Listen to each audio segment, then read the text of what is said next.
good morning. This is the social class for standard 8 and you are learning chapter number 2, our constitution, the main features of our constitution. Last day we have discussed about the fundamental rights. Today we will discuss about the directive principle of state policies and fundamental duties. There are two topics today we will discuss. Look at your page number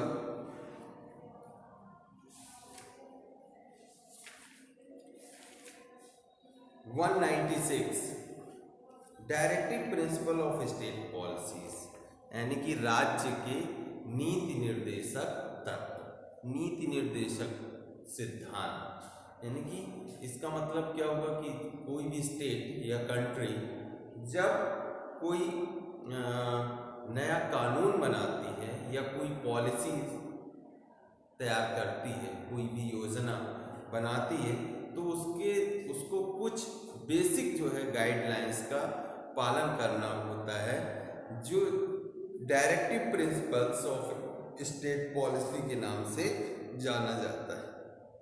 ठीक, देखिए क्या है ये। The directive principles of state policy are in part 4 of our constitution. ये जो directive principle of state policy है ये हमारे संविधान के चौथे भाग में है। They are guidelines which are to be kept in mind by the government. ये एक ऐसे जो है गाइडलाइंस है, निर्देश हैं, जिनको हमारी सरकार को अपने दिमाग में रखना चाहिए while framing laws and policies, जब वो कोई भी कानून या कोई भी योजना तैयार कर रहा है। राइट, क्या है? These direct state to frame policies that ensure. ये डायरेक्ट करते हैं, ये जो directive principle of state policy है ये डायरेक्ट करती है, निर्देश देती है कि जो स्टेट है वो योजनाओं को, राज्य योजनाओं को इस तरह से बनाए दैट इंश्योर वेलफेयर, जिससे लोगों का, जो लोगों के लिए क्या हो, इंश्योर करता हो, लोगों के लिए कल्याणकारी हो, जस्टिस, न्याय प्रिय हो, यानी कि and development in all social, economic and political areas, यानी कि और जिससे राजनीतिक क्षेत्र, आर्थिक क्षेत्र और सामाजिक क्षेत्र तीनों का विकास हो। हाउएवर, यद्यपि अनलाइक द फंडामेंटल राइट्स, यानी कि मूलाधिकार के अलावा the directive principle are not enforceable by any court of law, यानी कि जो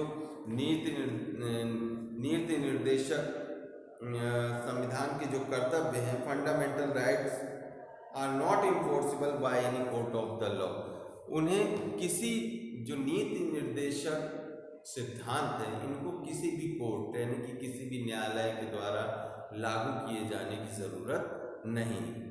राइट, यानी कि ये ज़रूरी नहीं है कि जो है जैसे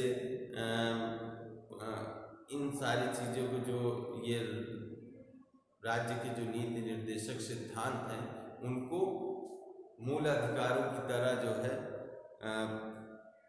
लागू किए, किसी भी लागू करने की बाय द कॉन्स्टिट्यूशन ज़रूरत नहीं। राइट, इसका मतलब ये हुआ कि डायरेक्टिव, कुल मिलाकर के directive principle of state policies ये संविधान के चौथे पार्ट में वर्णित किया गया है। इसका केवल एक एम ये है कि जब भी कोई स्टेट या कंट्री या सरकार किसी भी तरह के नए कानूनों का निर्माण करे या किसी भी नई योजनाओं को तैयार करे, तो वो उसके लिए कुछ बेसिक निर्देश दिए गए हैं कि इन बातों को रखकर, ध्यान में रखकर उसको किसी भी नए कानून या जो है पॉलिसीज, योजना को तैयार करना चाहिए। और वो क्या है कि वो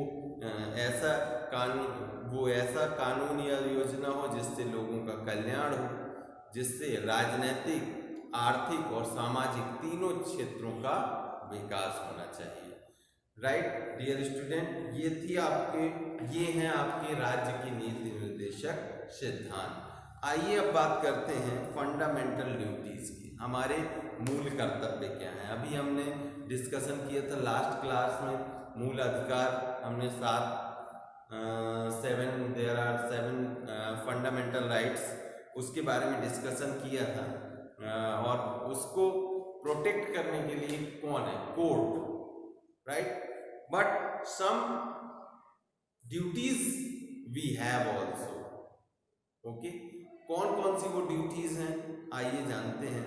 Along with the fundamental rights, our constitution also lays down certain duties that every Indian citizen is expected to fulfill। यानी कि फंडामेंटल राइट्स की तरह आवर कॉन्स्टिट्यूशन, हमारे संविधान में कुछ जो है कर्तव्यों का भी उल्लेख किया गया है, राइट। और वो कर्तव्य every citizen is expected to fulfil, और हर भारतीय नागरिक से ये आशा रखी, अपेक्षा रखी जाती है कि वो उन कर्तव्यों का पालन करे। These duties serves to protect the national and uphold its unity। ये जो है, जो ड्यूटीज हैं, कर्तव्य हैं, serves to protect the national, ये जो है राष्ट्र को सुरक्षित रखने के लिए, एंड अपहोल्ड्स इट्स यूनिटी, राष्ट्र की सुरक्षा के लिए और इसकी एकता, अखंडता को बनाए रखने के लिए जरूरी है। They were added to the constitution by the 42nd amendment act of 1976। ये जो है, जो फंडामेंटल ड्यूटीज हैं, मूल कर्तव्य हैं, ये जो है कब 42वें संविधान संशोधन में 1976 में जोड़े गए थे। The following are some duties of the citizen of India. तो हमारे कुछ मूल कर्तव्य क्या क्या हैं भारतीय नागरिक होने के नाते, आइए देखते हैं। Number 1 point, to respect the ideal of the constitution. हमें आइडियल का मतलब आदर्शों का, यानी कि हमें संविधान के आदर्शों का क्या करना चाहिए, क्या सम्मान करना चाहिए। The national anthem and the national flag, जो नेशनल एंथम है हमारा, राष्ट्रगान है और राष्ट्रीय झंडा है, उसका सम्मान करना चाहिए। टू डिफेंड द कंट्री, यानी कि देश की सुरक्षा में, and the reindeer national service when ever called upon two do so, और जब हमें भारत को आपकी ज़रूरत हो, जब वो आपको बुलाए टू डू सो, तो उस वक्त हमें देश सेवा के लिए तत्पर रहना चाहिए। To respect the sovereignty, unity and integrity of the country, और हमें अपने देश की संप्रभुता, एकता और अखंडता का सम्मान करना चाहिए, right. Next point is to protect the national environment. हमें नेचुरल एनवायरनमेंट, यानी कि प्राकृतिक पर्यावरण का हम लोगों को सुरक्षित रखना चाहिए, इंक्लूडिंग जिसमें क्या फॉरेस्ट हैं, लेक हैं, रिवर्स हैं और वाइल्ड लाइफ हैं, इन सब की सुरक्षा का जिम्मा हमारा है, right. To safeguard public property, कोई पब्लिक प्रॉपर्टी है जिसका सार्वजनिक रूप से जो है यूज हम लोग करते हैं, तो ऐसी प्रॉपर्टी का हम लोगों को क्या करना चाहिए, हम लोगों को उसकी सुरक्षा करनी चाहिए। जैसे कि हॉस्पिटल्स है, कोई गवर्नमेंट ऑफिसेज हैं, राइट, और बहुत सारे चीज़ें हैं, रोड्स हैं, है ना। तो इन सब ये क्या है, गवर्नमेंट पॉलिसीज हैं, इनका हम लोग सामान्य रूप से यूज़ करते हैं, तो इनको सुरक्षा करना और देख रेख करना हमारा ये कर्तव्य है। Unlike the fundamental rights, the fundamental duties are not enforceable by law, है ना। यानी कि मूल अधिकारों की तरह ये कोई ज़रूरी नहीं है कि इनको जो है कानून के द्वारा लागू किया जाए। However all citizen should strive to fulfil their duties responsibilities. यद्यपि ऑल द सिटीजन शुड, हर व्यक्ति को चाहिए कि वो जो है फुलफिल देयर ड्यूटीज, अपनी ड्यूटीज का मतलब है अपने जो ये कर्तव्य हैं, इन कर्तव्यों का निर्वहन अच्छे तरीके से करें। डियर स्टूडेंट, इस तरह से हम लोगों ने देखा कि संविधान में बहुत अच्छे तरीके से fundamental rights, right to freedom, right to equality, right to against exploitation, right to freedom of religion, cultural and educational right, right to constitutional remedies and right to education के अलावा कुछ directive principle of state policies को भी describe किया गया है और कुछ फंडामेंटल ड्यूटीज़ भी हैं, हमारे कर्तव्य भी हैं जो हमारे देश के लिए बनते हैं, उनका पालन करना हम लोगों को उनका पालन हम लोगों को करना चाहिए। Dear student, thank you for today. Tomorrow we will discuss once again with a new topic. Tomorrow I will give you all the PDF of these chapters also, and tomorrow we will also discuss about the exercise and question answers. Thank you for today.